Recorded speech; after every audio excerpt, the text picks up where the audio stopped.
just relay some facts, whether they're new or antique. So just sit back and relax. It's time for What's Up This Week. Hello and welcome to What's Up This Week, your weekly dose of history, facts, and trivia from University Branch Library. Today we're celebrating the life of Eleanor Roosevelt, born October 11th, 1884. Orphaned at a young age, both her parents had passed away by the time she was 10 years old. She was largely raised by her grandmother. Eventually, she would become the longest-serving First Lady of the United States, a position that she set out to redefine. Typically, First Ladies had been restricted to the role of hostess.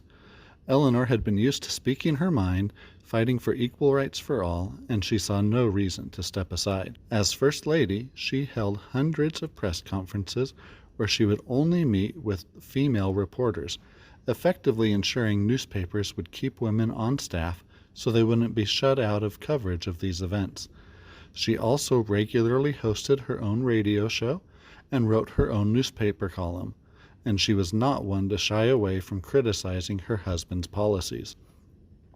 After leaving the White House, Eleanor remained active, serving on the United States Commission on Human Rights, continuing to do all she could to fight for equality for all. She was also a prolific writer, authoring 28 books over the course of her life. If you'd like to learn more about her remarkable story, here are some books you can check out. And now, James, what do you have for us this week? Thank you, Daniel, and welcome to the show. All right, ladies and gentlemen, so I'm going to change things up a bit for my segment in this episode and chat about a film called Gemini Man, which was released theatrically on October 11th, 2019. Directed by Ang Lee, the film stars Will Smith as an assassin whose plans for retirement are thwarted when a shadowy operative sets out to kill him. This operative turns out to be a cloned, younger version of Will Smith's character.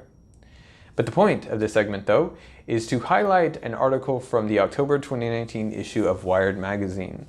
The article is called Where There's a Will by author Darren King. In it, King heavily details the arduous 2-year process it took for Bill Westenhofer and his talented team of special effects artists to generate a full-bodied, full-fledged digital clone of actor Will Smith. This is definitely different from the digital de-aging that's become somewhat common in major films recently. So for reference, the team gathered stills and clips from Will Smith's 1990s film and television work. So they looked at the movies Bad Boys and 6 Degrees of Separation, and of course looked at the sitcom The Fresh Prince of Bel-Air. They pored over these items and studied the movement, the details of the man, and his nuances. In the film Gemini Man, the clone character, Junior, is heavily featured. So he's definitely a co-star. So the team was really tasked with making an effect that looked as realistic as possible.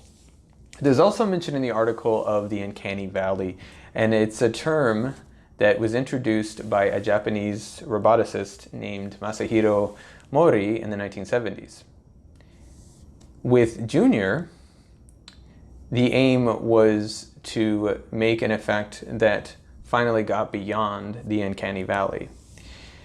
Now, the concept behind uncanny valley is that basically human robots or computer-constructed humans can appear very human-like to people, but yet there's still a gap, right? And there's a sort of discomfort that comes from recognizing that there's something that's not quite right. We recognize that what's there is not one of us. This well-written article really shows just how much difficult work goes into making movie magic happen. But it also delves slightly into the murky waters that such technology can potentially present. You too can access this magazine article and myriad others by going to the Flipster website via our website. Just visit www.fortbend.lib.tx.us. From the menu bar at the top, click Books, eLibrary, and More. From the drop-down menu list, choose Download Magazines. Then click Flipster, which pops up to the right. That will take you to the Flipster website where you'll enter your library card number. Once you've done that, you can begin looking through all the magazines available digitally. They're broken up by category to the left. You can use the search field at the top to find specific magazine titles.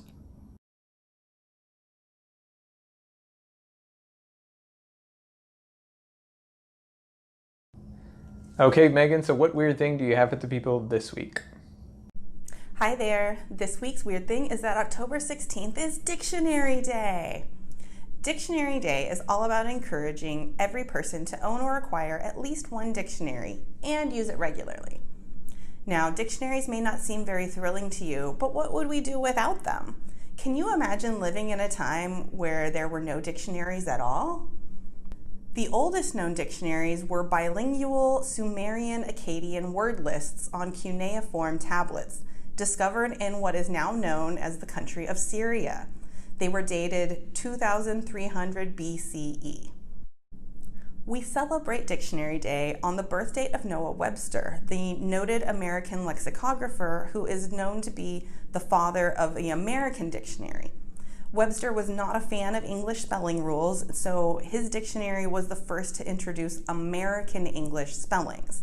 He changed color to color and center to center, etc. Still not thrilled by dictionaries?